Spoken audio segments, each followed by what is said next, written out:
যে বাজ পাখি এমি মার্টিনেজের হাতের উপর ভর করে আর্জেন্টিনা বিশ্বজয় করলো, সেই এমি একদিনে এই জায়গায় আসেননি।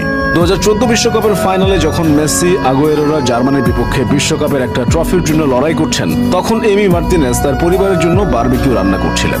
তার ঠিক 4 বছর পর রাশিয়া বিশ্বকাপের সময় এমি তার ভাইয়ের সাথে গ্যালারিতে উপস্থিত ছিলেন। সেদিন মেসিদের খেলতে দেখে তিনি তার ভাইকে বলেছিলেন, 2022 বিশ্বকাপে আমি দলের গোলবার সামলাবো, দেখে নিও। হয়েছেও তাই। ইতিহাস সৃষ্টি করে সামলেছেন গোলবার। বিশ্বকে দেখিয়ে দিয়েছেন তিনি আসলে কে। তার প্রতি করা সকল অবহেলা তিনি ফিরিয়ে দিয়েছেন জয়ের মালা দিয়ে।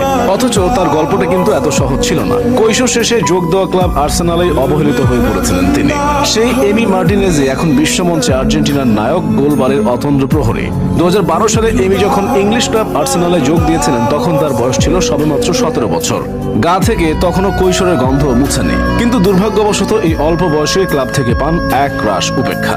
উপেক্ষিত মার্টিনেজ অনেকগুলো মৌসুম ধারে কাটিয়েছেন Oxford United, Sheffield Wednesday, Rotterdam, Wolverhampton, Getafe, reading এর মতো ক্লাবগুলোতে। অবশেষে 2020 সালে অবহেলিত এমির সুযোগ আসে, তাও আর্সেনালের নিয়মিত গোলরক্ষক বার্ন্ট লেনোর চোটের সুবাদে। সুযোগ পেয়ে নিজের জাত চিরিয়ে একের পর এক ক্লিন শট, দুর্দান্ত অতিমানবীয় সব সেভ করেও মৌসুম শেষে উপহার পেলেন সেই চিরচেনা উপেক্ষায়। ক্লাবের পক্ষ থেকে ভালো খেলার সবচেয়ে বড় পুরস্কার ছিল আর্সেনাল তাকে বিক্রি করে দেয় অ্যাস্টন ভিলার কাছে। অ্যাস্টন ভিলায় যোগ দেওয়ার পর আর্জেন্টাইন বাজপাখি স্কাই স্পোর্টসকে দেওয়া এক সাক্ষাৎকারে আর্সেনালের উপর কিছুটা ক্ষোভ প্রকাশ করে বলেছিলেন, আমি এখনো আর্সেনালের সবকিছুই ভালোবাসি এবং তাদের খেলাও দেখি। কিন্তু আমার মনে হয়েছিল আমাকে যেমন বিশ্বাস করার কথা, তেমন বিশ্বাসটা তারা আমার প্রতি কখনোই রাখত না।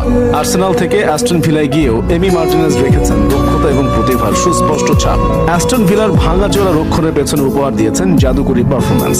এমন ভঙ্গুর রক্ষণভাগ নিয়েও মৌসুম শেষে গোলরক্ষকদের মধ্যে সবচেয়ে বেশি ফ্যান্টাসি লিগ পয়েন্ট এমির পক্ষেই কথা বলে। এমন নজর কাড়া পারফরম্যান্সে মার্টিনেজের ভাগ্যে উপেক্ষার পালা এখানেই সমাপ্ত হয়নি।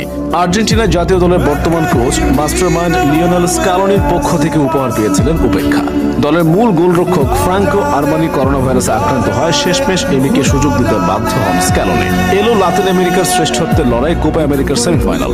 শেষ দুটো পেনাল্টি শুটআউটে হেরে স্বপ্নভঙ্গ হয়েছিল লিওনেল মেসির আর্জেন্টিনার। সেই দুঃসহ স্মৃতি বারবার ফিরে আসছিল। কিন্তু আর্জেন্টাইন বাজপাখি সেসব তুড়িতে উড়িয়ে দেন 3টি পেনাল্টি সেভ করে।